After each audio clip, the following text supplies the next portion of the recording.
दोस्तों नमस्कार। दोस्तों मैं दिलीप सिंह सेंगर एडवोकेट। हमारे YouTube channel viral legal live पर आप सभी लोगों का बहुत बहुत स्वागत है। दोस्तों आज हम एक ऐसे सब्जेक्ट से आप लोगों को अवगत कराने जा रहे हैं जो हमारे लिए तब महत्वपूर्ण साबित हो सकता है अगर हम कोई बंदूक या रिवॉल्वर या राइफल का लाइसेंस बनवाना चाहते हैं या उसको लेना चाहते हैं। उसके लिए उन लोगों के लिए ये वीडियो बहुत ही मददगार, फ़ायदेमंद साबित होगा। दोस्तों अगर आप बंदूक या राइफ़ल या रिवॉल्वर का लाइसेंस बनवाना चाहते हैं, दोस्तों इसके लिए आपको क्या करना चाहिए, क्या करना पड़ेगा? दोस्तों सबसे पहले आपको ये जो बंदूक है या राइफ़ल है, रिवॉल्वर है, इसका फ़ॉर्म लेना पड़ेगा। दोस्तों आपको ये फ़ॉर्म कहाँ मिलेगा? आपको आपका जो ये डीएम कार्यालय है, जिलाधिकारी कार्यालय है, उसमें जिलाधिकारी कार्यालय में शस्त्र लिपिक होगा। शस्त्र लिपिक का जो कार्यालय है, उससे आप ये फ़ॉर्म खरीद सकते हैं या आप एसडीएम जो हैं, एसडीएम के कार्यालय से ये फ़ॉर्म खरीद सकते हैं और फ़ॉर्म खरीदने के बाद आपको वो फ़ॉर्म फिल करना पड़ेगा, भरना पड़ेगा। दोस्तों फॉर्म भरने के बाद उसमें आपके कई एफिडेविट भी मांगते हैं।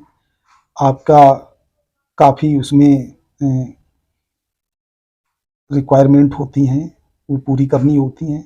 दोस्तों उसमें जो उसका मेन पॉइंट है, फॉर्म भरने के बाद उसमें आपको ये देखा जाएगा कि आप कोई अपराधी तो नहीं है, आपके विरुद्ध कोई क्रिमिनल मुकदमा तो पेंडिंग नहीं है, आपके खिलाफ कोई एससी एसटी का मुकदमा तो पेंडिंग नहीं है। अगर आपके साथ ये है, आपने कोई अपराध किया है और आपका विचारण पेंडिंग है, विचारण चल रहा है किसी हीनियस क्राइम में या एससी एसटी के किसी क्राइम में, तो दोस्तों ये जो पुलिस है, पुलिस की जो रिपोर्ट मांगी जाती है, आपका जो थाना है, आपका जो सीओ कार्यालय है और इसके बाद आपके जो एसपी महोदय हैं, इनकी रिपोर्ट मांगी जाती है। तो रिपोर्ट में आपकी जो अगेंस्ट रिपोर्ट जाएगी, उसमें रिपोर्ट ये जाएगी कि आपके विरुद्ध फला-फला अपराध संख्या और फला-फला सेक्शंस में, फला थाने में ये एफआईआर दर्ज है, इसका ट्रायल चल रहा है। तो दोस्तों इस आधार पर आपका जो ये एप्लीकेशन है, इसका गन लाइसेंस का, ये आपका वहीं से खराब हो जाएगा, आपकी प्रोसीडिंग आगे नहीं बढ़ पाएगी। दोस्तों अगर आपके खिलाफ कोई मुकदमा पंजीकृत नहीं है, तभी आप इसका आवेदन करें। दोस्तों इसके अलावा उस फॉर्म के दो पार्ट होते हैं। एक पार्ट तो होता है कि जो पुलिस विभाग के पास जाता है, उसमें रिपोर्टें लगती हैं चौकी से, थाने से, और सब सीओ और एडिशनल एसपी और डीसीआरबी और एसपी तक पूरी सब रिपोर्टें लगती हैं। इसके बाद ही वो डीएम कार्यालय में आपका फॉर्म जो है जाता है। और दोस्तों दूसरा फॉर्म का पार्ट होता है वो रेवेन्यू का होता है।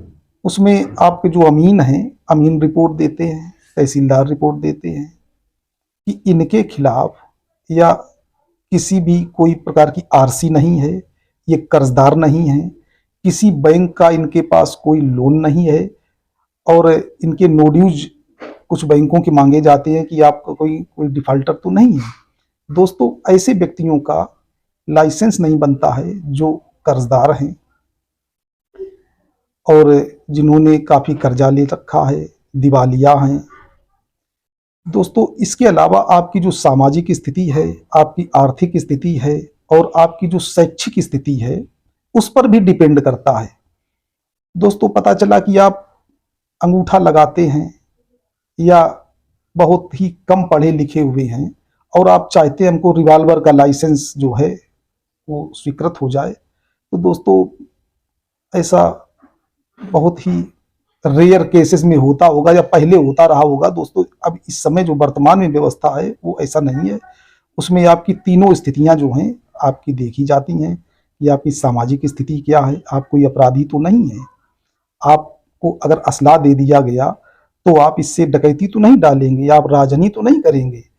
और दोस्तों दूसरी स्थिति ये है कि आपकी जो हैसियत है आप इसको रखेंगे कहाँ। अगर आपके पास अच्छा मकान नहीं होगा, आपके पास व्यवस्थित जगह नहीं होगी, तो पता चला कोई झोपड़ी वाला आवेदन कर दे कि हमको रिवाल्वर चाहिए, और तो उसको रिवाल्वर कैसे आप उम्मीद नहीं कर सकते हैं कि इस तरीके का जो व्यक्ति है उसको रिवाल्वर का आवेदन अगर वो करेगा तो उसको रखेगा कहाँ। उसके लिए व्यवस्थित जगह भी तो चाहिए, उसको मकान भी तो चाहिए रखने के लिए कि आग्नेयास्त्र है तो कहाँ रखेगा। दोस्तों इस तरीके से आप सारी रिपोर्टें लगवा के आप डीएम ऑफिस में फार्म पहुंचवा दीजिए। इसके बाद ये जो आपके जिलाधिकारी महोदय हैं, जिलाधिकारी महोदय को विवेकाधिकार होता है, ये लाइसेंस को स्वीकृत भी कर सकते हैं और लाइसेंस को निरस्त भी कर सकते हैं।